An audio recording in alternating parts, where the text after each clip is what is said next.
Hello bachon, let's read this question. Question says that Mendel crossed tall and dwarf plants in F2 generation. Both the tall and dwarf plants were produced. This shows.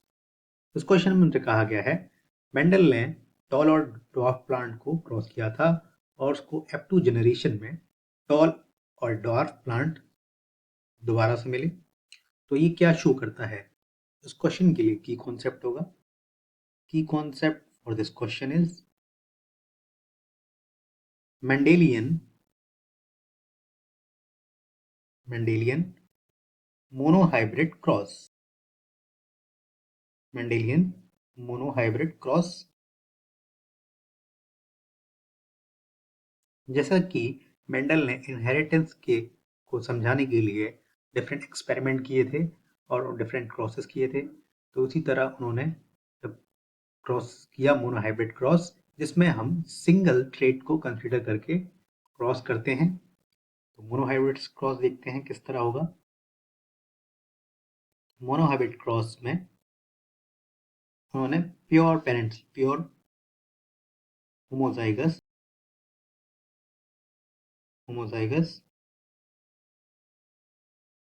Parent parent plants लिए, जिसमें जो tall character है वो capital T से show किया। तो homozygous capital T होगा, show कर रहा है टॉलनेस, और इसे क्रॉस किया रिसेसिव कैरेक्टर स्मॉल टी जो कि क्या होगा डॉर्फ। तो इस तरह से कैपिटल टी मिलेगा हमें पेरेंट्स के गेमेट्स में, और यहाँ से स्मॉल टी मिल जाएगा, और ये दोनों कंबाइन करेंगे और क्या बनाएंगे कैपिटल टी स्मॉल टी, जो कि फिनोटाइप इसका टॉलन ही होगा। इस तरह से यहाँ पर हमने पेरेंट्स को क्रॉस किए और हमको क्या मिला F1 जनरेशन को मिला F1 जनरेशन। उसके बाद हम इसकी सेल्फिंग करेंगे। सेल्फिंग में सेम F1 जनरेशन के प्लांट को हम क्रॉस करेंगे। क्रॉस करने के बाद इस तरह से हमको कुछ रिजल्ट मिलेगा।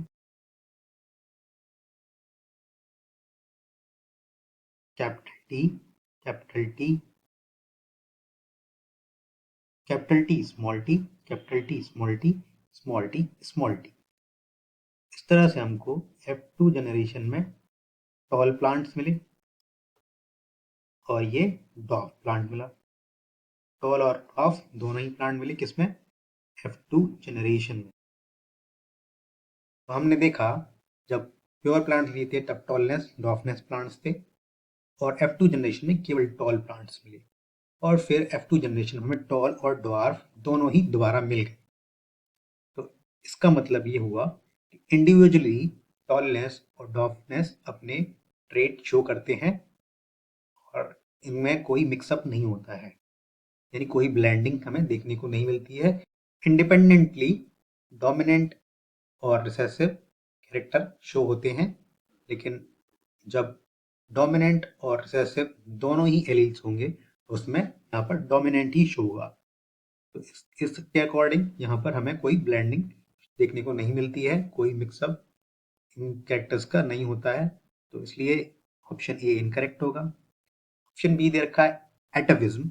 एटाविज्म मतलब जो कैरेक्टर्स एंसेस्टर में हुआ करते थे वो दोबारा से हमें ऑप्शन में कभी कभी देखने को मिल जाते हैं। तो यहाँ पर ये भी इनकरेक्ट होगा क्योंकि ये इससे रिलेटेड नहीं है। ऑप्शन सी में दे रखा है नॉन ब्लेंडिंग ऑफ कैरेक्टर्स, तो ये ऑप्शन बिल्कुल करेक्ट होगा क्योंकि जैसे कि हमने देखा हमें F1 जनरेशन में केवल टॉल मिले, लेकिन F2 जनरेशन में दोबारा से हमें टॉल और डॉर्फ मिल गए। तो इसका मतलब ये कैपिटल टी और स्मॉल टी दोनों अपने जो फिनोटाइप शो करते हैं वो इंडिपेंडेंटली शो करते हैं। ऑप्शन डी में दे रखा है इंटरमीडिएट कैरेक्टर्स अगर इनकी ब्लेंडिंग हो जाती तो कैपिटल टी स्मॉल टी यहाँ पर F1 जनरेशन में इंटरमीडिएट साइज होता, ना ये टॉल होता ना डॉर्फ होता। तो ये भी ब्लेंडिंग ऑफ कैरेक्टर की वजह से होती, तो ये भी इनकरेक्ट हो जाएगा। This is the overall explanation for this question. Hope you understood well. Thank you.